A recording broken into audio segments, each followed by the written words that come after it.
So these are the 7 ways to avoid an unnecessary fine or violation by the New York State Liquor Authority or related agencies.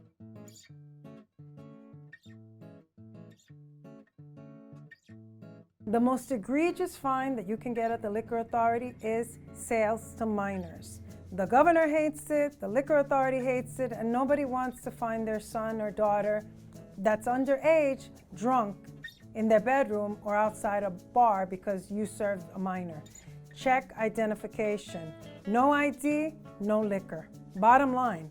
Another fine that I see often is sales to an overly intoxicated person. If the person is slurring their words, falling off the bar stool, falling off the chair, do not sell him alcohol.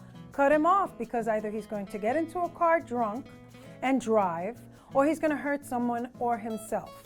Another violation that I see often is the violation of the method of operation. Remember, honesty is important. If you told the Liquor Authority you're not going to have a DJ and you have a DJ, you're going to get a fine. If you have live music, dancing, karaoke, they'll permit it if you put it on your application and it's approved. They're not saying you can't do it, but if you're going to do it, it needs to be on the face of your license and on your application. Another confusing violation that owners receive is the food availability. When you're a bar or a tavern, the food availability is limited to limited food service.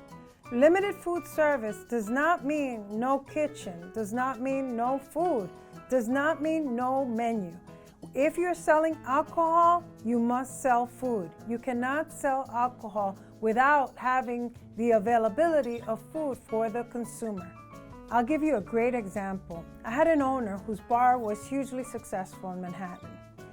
The issue was not that he had crowds or he had anything. The issue was that he didn't have enough space for the amount of people who wanted to come into the location. So to accommodate everyone, he removed the kitchen. The Liquor Authority, FDNY, the NYPD, everybody came in and shut him down immediately, and he's never opened since. You cannot have an establishment with that type of volume of people drinking without the availability of food. Do not remove your kitchen. Minimum food service only means that you can have less. You don't need a full kitchen, but you must have food available for consumption. One of the ones that really boggles the mind is when you put your patrons at risk. This violation takes many different forms. One of them is not calling 911 when there's a disorderly at the location. As a licensee holder, one of your obligations is that if there's a threat to the public, you must call 911. Some owners say, oh, I call 911 and then the police comes and then they give me a ticket anyway.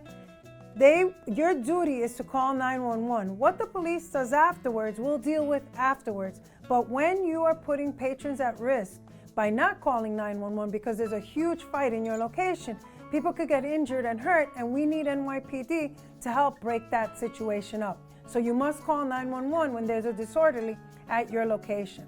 Another circumstance where you're putting a patron at risk, I'll give you a great example.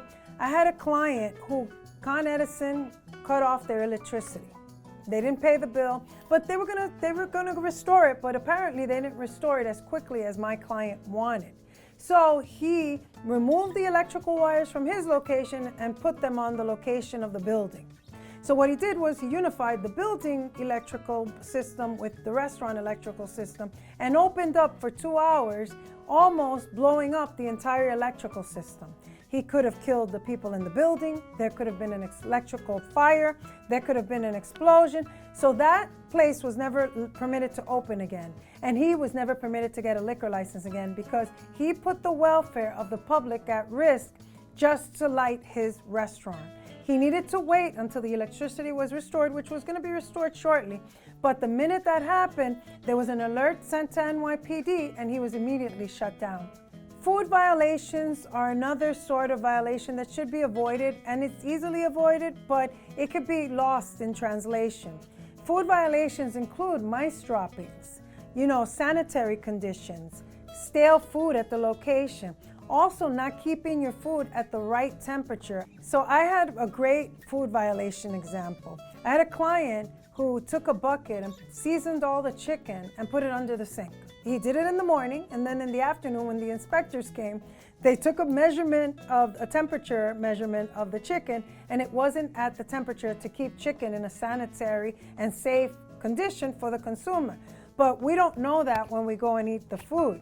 So it's very dangerous. So when an owner doesn't follow the rules and regulations, even this simple putting chicken under a sink, craziness. You know, they put us at risk in our safety. We could get food poisoning, we could get salmonella.